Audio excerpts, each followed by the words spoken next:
Good evening, ladies and gentlemen. In the last many years, we have heard about individuals with private wealth making a difference in society, actually trying to influence through initiatives various indicators in the social sector. We have one such individual with us, Dr. Payal Kanodia, Chairperson and Trustee, M3M Foundation. Thank you so much, Payal, for joining us. My pleasure. And I was going through the work that you guys do, and in fact, I was also talking to some of my colleagues, sustainability, scholarships, and sanitation. Tell us a little bit about what the foundation does.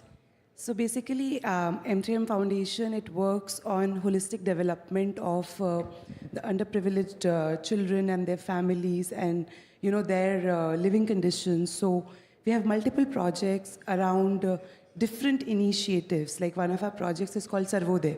That project works on integrated village development. So we are working in about 82 villages in New region, where we are doing sustainable development and building smart villages. Also, their people are themselves responsible for developing their villages, starting the initiatives in villages, and also they lead their own initiatives. Similarly, we have programs around education, art, literature, sports, and there's another program where we give scholarships to the children who want to establish enterprises in social sectors. Then we also have a project which we launched this year, which is called One Jeevan, where we started focusing on wildlife. Okay. You said that you also want to create leadership, amongst communities that you work with. That's completely right, because communities also want to take ownership of the initiatives that are sort of like, working for them. How has that work been? In fact, this outreach to communities and giving them a sense of ownership of these welfare activities. So, honestly, when we entered these rural areas of our country, and Nu being one of the aspirational districts of PM Modi, so the best thing that we learned and the learning that came across during doing our ground studies with my team was that when you enter a community, you have to become a part of the community and not impose what you want to do just for your benefits and profits.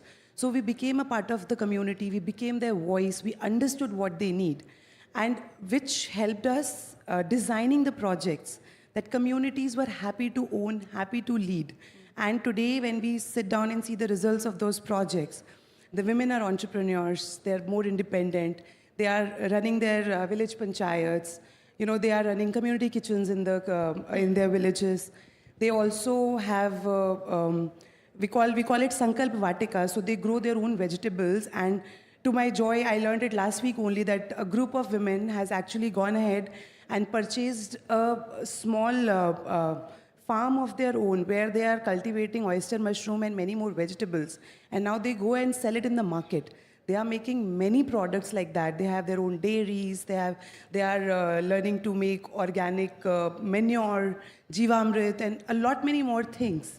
So this is one beauty of it. When you work with the community, with their consent and involve them, they take the ownership beautifully. Absolutely. Also, Payal, one of the interesting things that you do is One Jeevan. Wildlife is an area which has a lot of regulation, so it's not easy to work there as even for NGOs.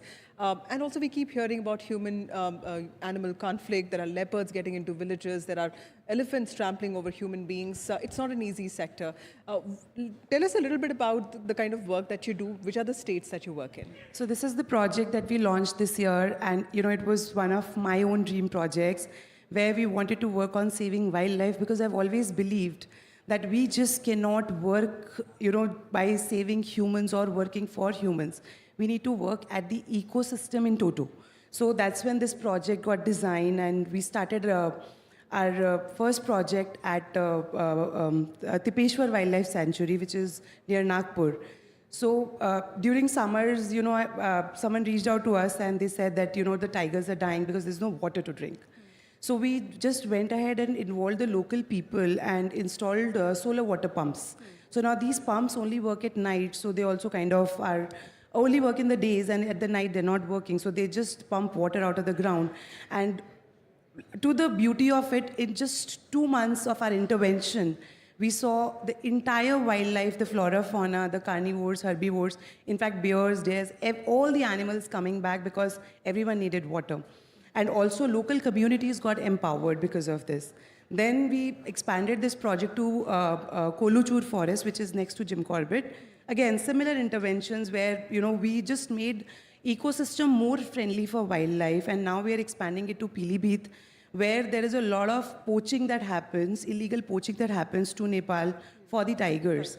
And we realize that as the more we work towards the ecosystem in total, where it is animals, humans, trees, everything involved, the community around that flourishes on its own. Right. Also, Payal, you are a sports person yourself, and you've invested a lot in training young girls in sporting activities. Tell us a little bit about that. So my sporting journey actually started during COVID. I picked up this sport which is called kettlebell. It's a Russian sport, and there are multiple disciplines that are being played with different kinds of weight. And happened so that it became my passion over past 4.5 years. And this year I just won 2 gold medals in the World Championship in Greece. And this is also very close to my heart because before this, I was actually supporting athletes and para-athletes in sports. We give them scholarships, and it's beautiful to see that India has so much talent. It just needs to get nurtured. Okay. And it's not just education. In our villages, especially, I come from a small village in Haryana myself, and there are so many children who do amazing in sports. They just need a little bit of hand-holding. And we have many children today, especially para-athletes. One of our para-athlete scholars won a silver medal in Paralympics this year. So many children, they just need someone to hold their hand, to guide them, to nurture them, and they can do wonders. And this is another way where we can help community. Okay, and you sense a change in parents of, So yes, the parents also become supportive because they see that, their children have a future in that. Also, tell us a little bit about kettlebells. What is it, and is it like weightlifting? What is it? So it's not a weightlifting sport. Kettlebell is more of a endurance sport, and it is a sport about your mental strength because whatever you play constantly for 10 minutes, and after 2.5 minutes, your body strength literally gives up. And during my championship, I felt like, what am I doing? After 2 minutes, I literally wanted to throw the bells off. And then, something kicked, no, that I'm stronger than this. I need to, and I had a target set for myself. I was like, no, I have to beat my target. And this sport has started to reflect a lot in my personality, my work, what I do in my real life as well. Right. I'm noticing this change with a lot of people who come from wealthy families. They feel far more responsible for society, and it's just not CSR, something that they're mandated to do. Tell us a little bit about this foundation. Is it something that your family runs, and is it something that happens, irrespective of the rules, that make it mandatory? So M3M Foundation is a philanthropic arm of M3M India Group. But we are not, this is not a mandate for us. It's not a CSR. So a pool of funds come from my family income. Everyone from my family gives a pool of funds to the foundation. And it was a vision of my grandfather, then my father, and then me today, that we are running this foundation because we always, as a family, as a philosophy, have believed in giving to the society. And not just my family, I think this, the whole idea of giving to the society, treating people equal, giving people their rights, dates back to the ancient times in India. Even our kings, the rulers, or the queens, they would work for the society in different ways.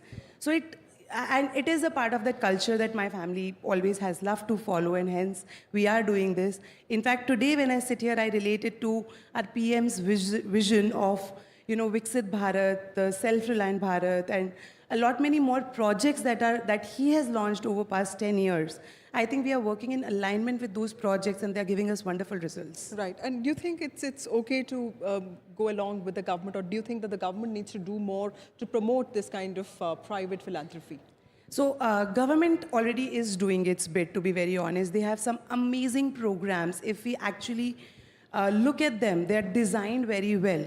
All we need is more public and private partnership, more involvement of foundations like ours and other foundations, NGOs, with the government and the community. So it's a tri-party thing. If we all look at it that way instead of competing against each other, I think The programs are there, they are designed, the processes are there in place, the funds are there in place. It's just about now people coming together and doing some great work. Right. Thank you, Payal, Kanodia, Chairperson, Trustee, M3M Foundation, for actually, talking about innovation in philanthropy, which I think is really the need of the hour. Thank you so much. Thank you.